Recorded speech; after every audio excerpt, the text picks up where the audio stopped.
Game over. It is game over. Game over, cancer.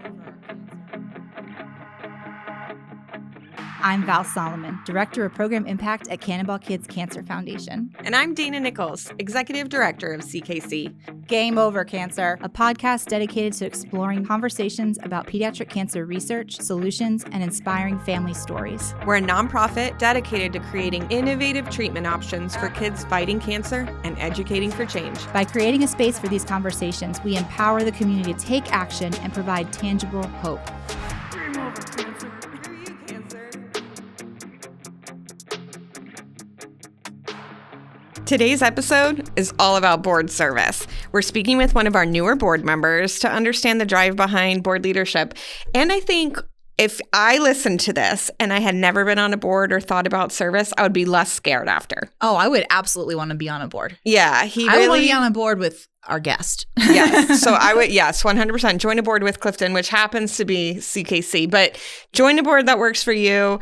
Get more involved in your community is the bottom line of this conversation. Yeah, I love what we chatted about because Clifton essentially goes from, being a little bit interested in getting involved in an organization to really being all in. And he kind of goes through that process and what that looked like for him. And so, it's just a great conversation. Great guy, great board member. Happy to share him. Yeah, enjoy.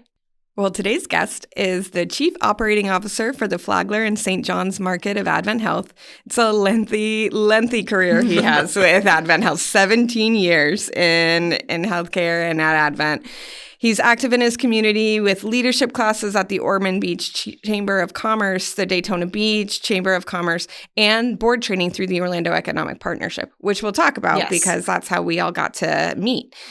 During his time with AdventHealth Diabetes Institute, he served as the American Diabetes Association Tour de Cure Executive Committee and helped raise over $500,000 for diabetes research. He's also a dad to 3 children, Isabella, Elisa, and Joshua. And when not working, it says him, but I know it's them, at the theme parks and cycling and watching movies and going to the state parks.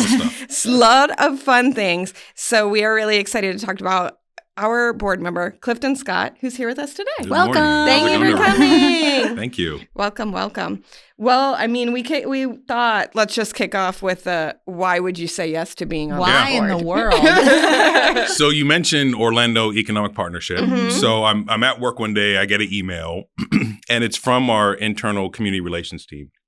And they're basically asking us if there's certain individuals who have an interest in serving on community boards. Mm-hmm. And specifically, they were targeting minority leaders and team members. And they recently stood up basically a organization within themselves that they were sponsoring called the Black Boardroom Leadership Institute. Mm-hmm. And I had participated on boards previously, smaller community boards like for a church or for a school, things of that sort. But I really had no formal board training. No real expertise in like what are the things I need to know and do. So participated in a multi-month course with that group, and really they taught me the tips and tricks to just know how to navigate a board. They mentioned a term that, Dana, you brought up many times during our intro meeting, which is fiduciary responsibility. Oh, yeah. and they hammered that into our heads, and that was really important to me, right? So how do I take my skills and lend them to a community organization to help them continue to grow? Yeah, I'm so glad that we're jumping right into this part of the conversation because there's a couple of things here for me. One is we are an organization who has a whole scientific advisory board, but then when it came to our board of directors, no one was actively working in the healthcare space. Okay. And what we also felt like was cancer affects everybody. Pediatric cancer affects everybody. And yet our board was not as diverse as it should be. It still is not. And how do we bridge some of those gaps as we're bringing in new people? One of our board members at the time told me about the Black Boardroom Leadership Institute, and I was like, oh, okay. And of course, when they sent a list, they're like, if there's anyone you want us to intro you with, these are people in the community who actively want to serve. And seeing that you were with AdventHealth, I was so glad, right? Mm-hmm. This is how it all works, right? Yeah. But I think especially in this world right now, we talk about things like DEI and programmings that bring other people up to the table or to the table as bad words. Absolutely. We don't. Yes. But plenty of people do. Yes. And it's like, Yeah, this was a perfect example of why they're so good. Absolutely. They gave you the skills you wanted and needed, probably had a lot of, Yes. but felt like if I have this piece, I'm going to feel more confident going Absolutely. into. Absolutely. And then connected into a space where it's been wonderful to have you on the board. Yeah. And to your point, you have so much expertise in what we're talking about that every time you show up in a meeting or at committee, it's wonderful questions and expertise and information. That is the beauty of serving on nonprofit committee and board, but that's also the beauty of programs for DEI that can expand a world past what you currently have. Absolutely. Absolutely. And it's, at the end of the day, you try to figure out what are ways in which you can plug in, right? Yeah. And many times I think for community organizations, when they're tapping into board members, many times it's people or someone you have an interaction relationship with. The beauty of the Boardroom Leadership Institute and what they were able to do was really, how do you plug in individuals who have an interest in being on a board with organizations that are looking for board members? So, how do you just naturally make that marriage happen outside of something that may organically take place? Yeah, absolutely. And coming from a history in, the nonprofit space, sitting in fundraising and, being a part of, if not like directly like in the conversation, but certainly in the boardroom, maybe helping to take notes as a fly on the wall, other organizations over 10, 15 years, you hear these conversations of, we'd love to have a more diverse board, but how do we don't know anybody who wants to be on it. And it's like, that's your fault, right? Like in a very real way, like folks are out there, but the Black Boardroom Leadership Institute was a way to find that connection. And that has been such a gift for our community, I think. And this is an example of just one organization and one board member that benefited from it. Yeah, absolutely. For sure. I love that. So I think knowing you went through smaller community boards and then leadership training, I'm kind of putting that in quotes because I really do believe that to some extent it's just like this education or this opening of what's happening. Yeah. All to say, then how does that transfer into now what you know as, becoming a seasoned board member at CKC? Yeah. So probably the biggest thing, right, is when you're going through the financial statements. Yeah. And you're realizing, like we recently did the audit for the organization, and you're going through, how do we perform? What are things we need to be mindful of? And it really hits home to say, hey, you're responsible for this organization. Yeah. Your name is on a piece of paper on a document that says, you are leading alongside the operating team to make sure this organization is successful and that we're doing all the things that we need to do, best practices. So for me, it's really just nailed home. I was kind of a fly on the wall in the other scenarios and settings that I was in. This has really put me at the front seat, and I really want to be more at the elbow with what's happening in our local communities versus just, anecdotally seeing what's happening and understanding what's happening and knowing, okay, maybe AdventHealth supports this organization. That's great. But what can I do to even help bolster that or make sure we're more engaged with the work that's happening with kids all across the country? Yeah, absolutely. What a level of trust, though. Like, just to hear you talk about that the things that we're doing every day, I mean, ultimately, our board members are responsible, for what happens. I mean, your connection with the board, and, there is an oversight piece there. And, what a great sense of honor that we have the trust of our board. But is that also a little bit nerve-wracking as a board member that... So what I'll tell you is, if I wouldn't have had the initial conversation with Dana where she's going and she highlighted the fiduciary responsibility. So it's like what they shared with us was, when you go on a board, in some instances you may want to have board insurance to make sure you're insured against liability that may come your way, things of that sort. And quite frankly, that first introductory conversation gave me a lot of trust in the organization, just based on the things you were highlighting, because then I'm saying to myself, okay, this is obviously really critical. And she's seeing it as important. I've gone through board training and they said it's important. So I clearly understand that I have a financial responsibility for this organization. I need to work closely with the team that's there. And they also see me as someone who has financial responsibility in terms of making sure we're doing all the right things with the dollars that are entrusted to us. Yeah. Yeah. I think for me, when we have those meetings and, a board member wants to come and serve, and I think in a lot of ways, we're still growing that. I'm coming to the table. What can I do? Yeah. That's still a huge piece at CKC of how do we really make sure everyone has their fit? But when we're talking about expectations coming in, I want people to know that too, because you, like you say, like you're not signing on the dotted line, but you are on our state records Absolutely. of whatever that is. Like I'm putting that in there for Absolutely. you. Absolutely. And so it is a thing where it can sound really fun and exciting, and I want to give back. That's all very true. But what that means, and actually what the roles and responsibility of the board, I think are really important.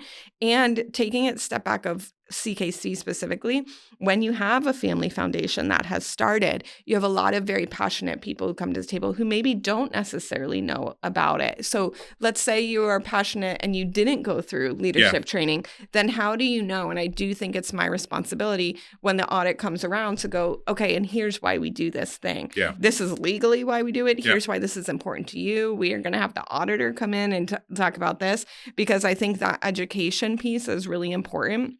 And hopefully breaks down some of the barriers of like it being scary to serve on a board and thinking everyone else knows what they're doing and you don't. Like that's my end of the day is how many times someone, it could be me, could be you, could be any of us sitting at a table going, gosh, everyone else really knows what's going on. So I'm not going to ask a question because everyone else clearly understands the financial statements. And I don't think that's true. I would say a lot of people don't. And actually then the fault is on us as me as a leader to make sure that everyone at the table like gets a piece of that education. I shouldn't assume.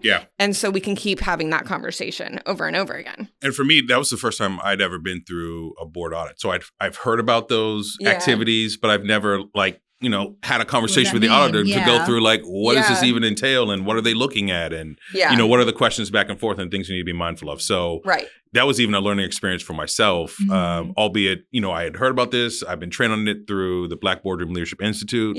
I've sat on boards with AdventHealth and others, but I've never gone through the nuanced detail of, hey, we're going line by line looking at every single thing. Well, if there's one thing that's true about nonprofit is you can have an understanding, you think, until you go through it, and then you really have an understanding of it, just like anything else, right? I wonder if we can back up really quickly for listeners who might not know what we're talking about when we are talking about an audit for a nonprofit. Dana, can you explain like what that is and why we have them, and then what maybe like the board role is? Yeah, absolutely. So I think a lot of times I think I even do this and for years have done a disservice to myself where I'm like, nonprofit finance is so different than public finance. And the reality is it isn't, but it's who is the information going to in the end of the day. So you may be familiar with the audit from like a public company or larger company perspective, but at a grounding level as a nonprofit organization of a specific size, you're going to need to have your financials audited every single year.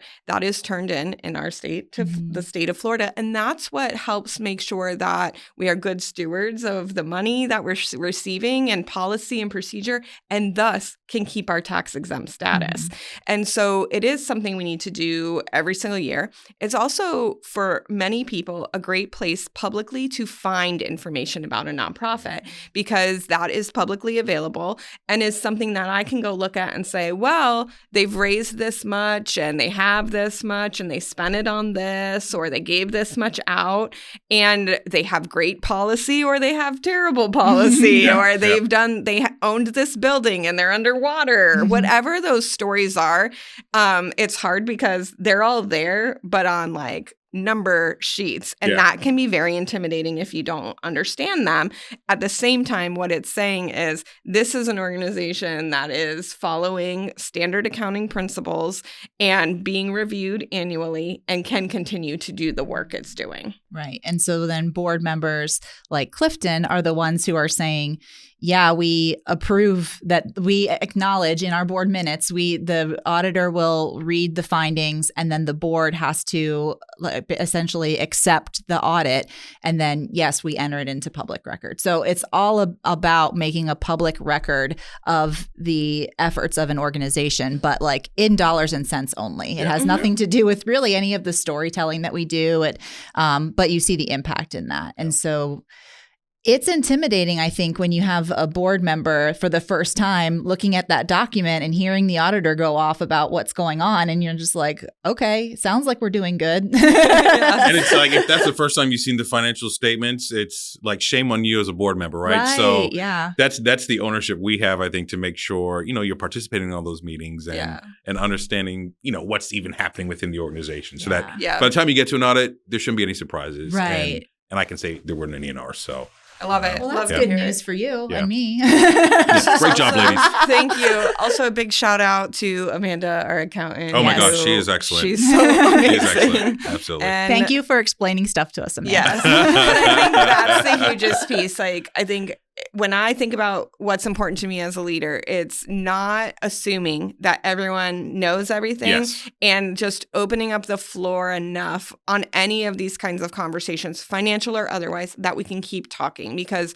that's what can make a board and staff really work together. Absolutely. And it not be like the us and them. Like, it shouldn't be like, oh, we're going to the board and this is scary, we're reporting to them. Yeah. And it's more like, here's where we all are, and we know this because we've done XYZ all year, but here's where we are. It showed up the way we thought it would. Let's keep moving forward. Absolutely. Those can all be really good conversations together. Yeah.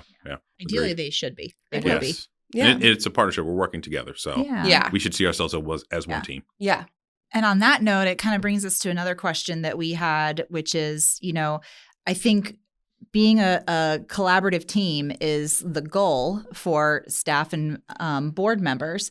And so I wondered if you could talk a little bit about how you determined that CKC would be an alignment for you, because it is a partnership. And for us, it's, a multi-year, we're asking board members to sign up for multi-year commitment of their service. So I guess the question would be, how did you vet CKC? How did you determine that it was a good alignment for the type of experience you wanted to have? So the first step for me was doing some research on the website. So that's the first place I went before we even connected, just to see, what are they about? What is the organization doing? And, for me, I think cancer touches all of us in some form or shape, right? Unfortunately. And that was the first thing I think really pulled at my heartstrings, because I think you have to feel some type of passion towards the organization you're going to serve with. So that was kind of the first checkbox. And then when I connected with Dana, we just talked through, here's what the needs are for the organization and what we're looking for. And for me, it's, one of the key learnings from going through board training was what are your skills and some of the abilities that you have that you can lend towards a community board, just to help, round out some of the things that you may be looking for. And you had mentioned, hey, we don't have anyone directly in healthcare. So, for me, it was like, hey, this is really a perfect fit where I can help bring some of my, direct healthcare expertise in terms of the finance side of things, but even work that we do with our children's hospital, et cetera, into the broader work that CKC is doing around research and just overall letting individuals know about what's happening in the cancer space to hopefully rid the world of this horrible disease. Yeah, absolutely. I think even before you get to CKC, I mean, you can see with your career and what you're doing, you have a passion for service and a drive to help others. Do you want to speak a little to where that comes from for you?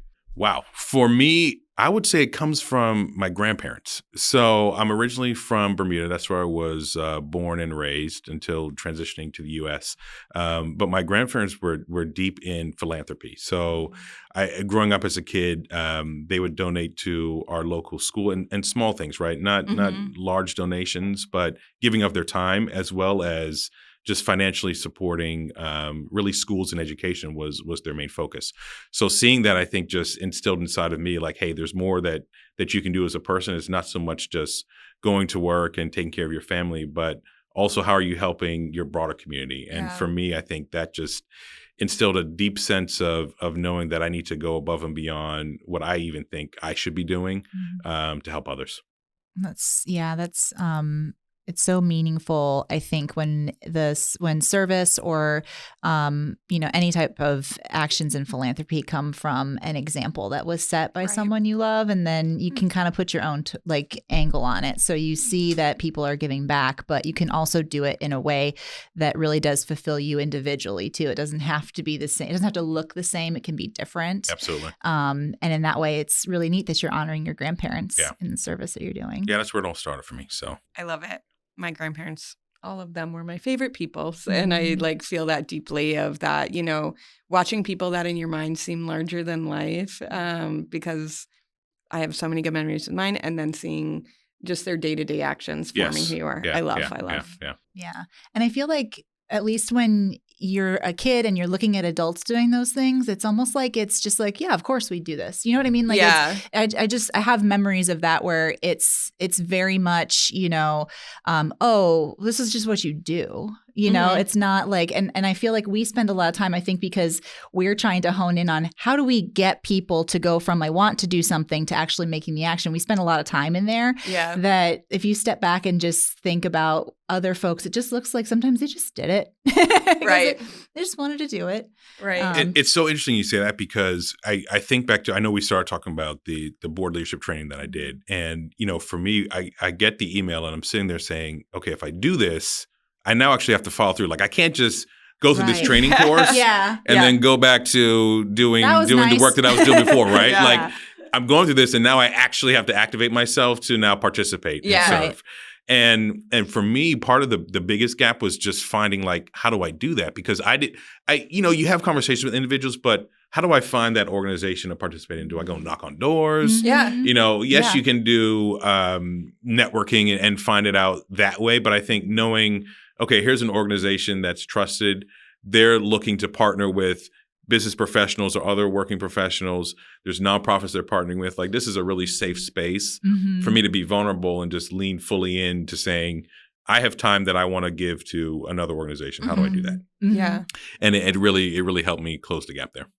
And going back to earlier in our conversation, you mentioned that you got word of that from someone within your workplace. Yes. So that was something that I think is very interesting, because of course, if you're going to be doing service and we have a board meeting during work hours, it's really important to have the support of your employer. So I wonder if you could talk a little bit about that and how it's either encouraged or, what does it look like for you being a working professional and having to dedicate some of those work hours to service? No, that's great question. So huge thanks to AdventHealth, and like we said, I've worked for them for 17 years, and annually there's basically a Microsoft Forms message email that they send out to basically ask, are you serving on a board?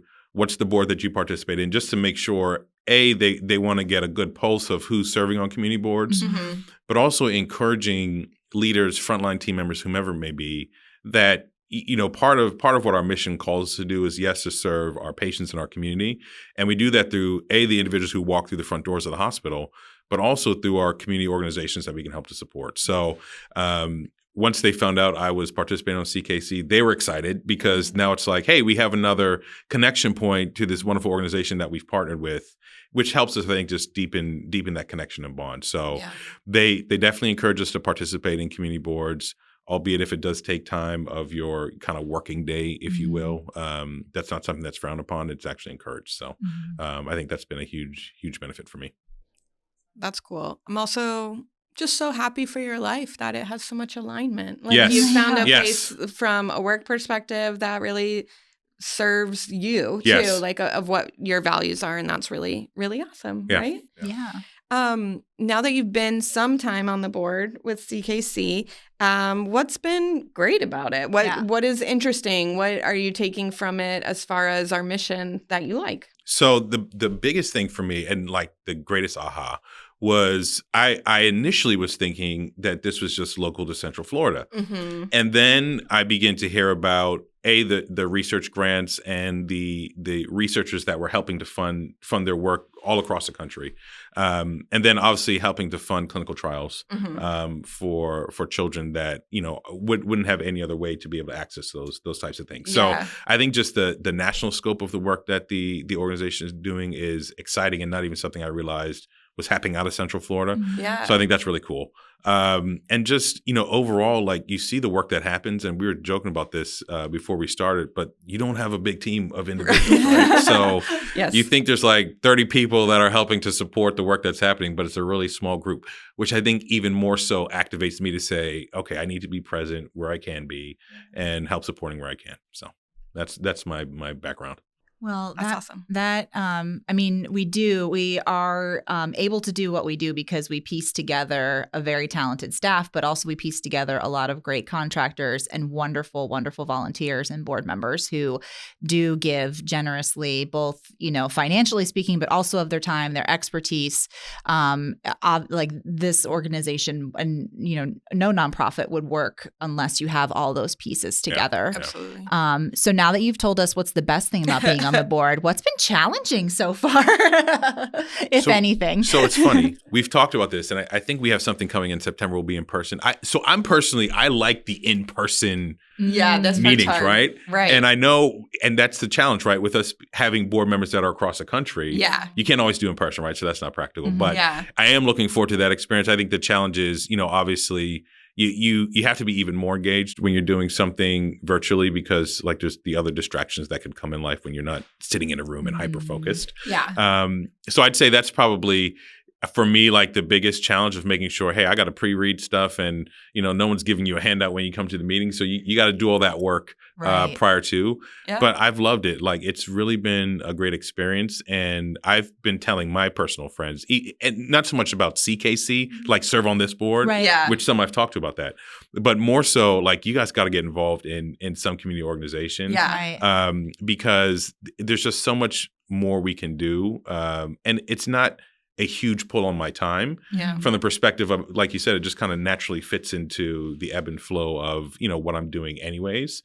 And, the requirement is we have board meetings is it 4 to 6 weeks roughly? Yeah, like every other month. Right? Yeah. So, it's 3 hours that you're participating in that, the pre-read materials that you're doing, if there's a meeting you're going to or a call. So you're not giving, oh my gosh, this is like another job I have. That's not at all what it is. But it's really find something that complements the skills that you have so that it's just feels like it's a natural extension of your time. Yeah, 100%. I think when that comes into place, then maybe it feels fun. It certainly feels like valuable, all those things. And I think that's a message that so many people could take and run with because it doesn't have to be about CKC. It's just about finding the fit for you and your community. Yes, absolutely. Yeah. Absolutely. And so I think maybe to wrap up the conversation then, maybe you could share your tip now that you've been through this. You've found a board that you enjoy serving on. You've done the leadership training.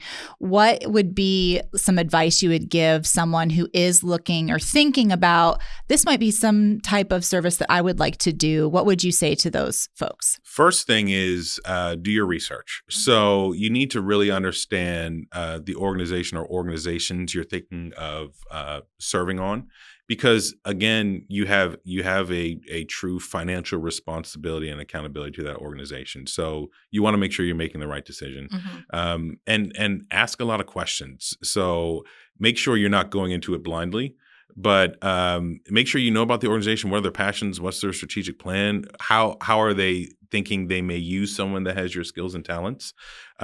Because equally, you don't want to sign up for a board and then not be engaged or committed because you're not interested in their core mission or core activities that they're focused on. So my number one piece of advice, I think, would just to make sure you know what it is that you want to do, and then from there go research and find organizations that will align with where you would be willing to spend your time and energies. Yeah.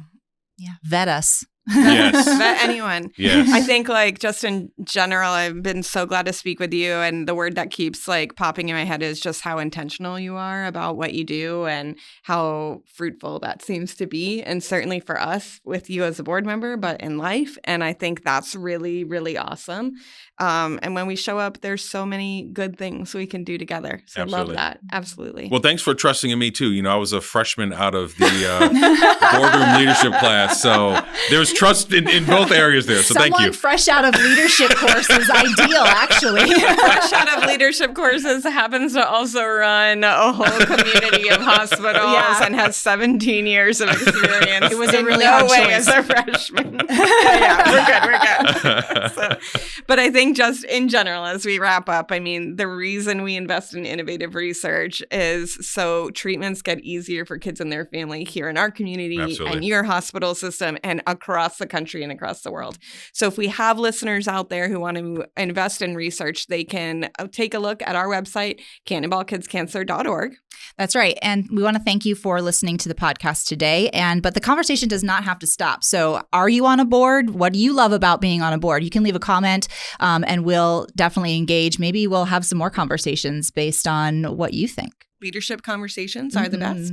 Thanks for tuning in. We appreciate everyone who makes this an incredible place, who makes a commitment to be part of our fight. And until next time, I'm Dana Nichols. And I'm Val Solomon. And we'll see you later.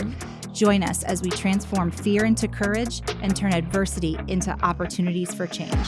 If you want to be involved in the conversations that create change in the world of pediatric cancer, take a moment, share, like, and subscribe.